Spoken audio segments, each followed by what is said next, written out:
ये कहानी शुरू होती है एक खामोश शाम से, जहाँ बिलाल अब्बास का किरदार अरसलान माजी की यादों में गुम एक सुनसान सड़क पर चल रहा होता है। इसके चेहरे पर सुकून है मगर आंखों में वो सवाल जो कभी पूरा ना हो सका।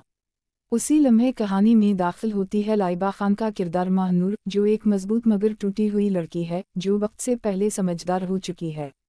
दोनों का सामना अचानक नहीं बल्कि तकदीर की जिद है। वो नज़र जो कभी वादा थी आज सवाल बन चुकी है।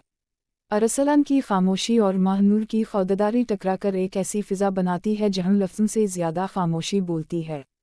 एपिसोड 1 में मोहब्बत का इतिराफ़ नहीं बल्कि मोहब्बत का खौफ दिखाया गया है। वो लम्हे जहां दोनों एक दूसरे को पहचानते हैं मगर मानने से डरते हैं।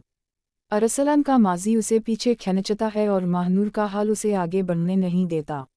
डायलॉग्स कम मगर गहरे हैं और हर सीन इस बात की गवाही देता है कि कुछ रिश्ते ख़त्म नहीं होते, बस वक्त मांगते हैं।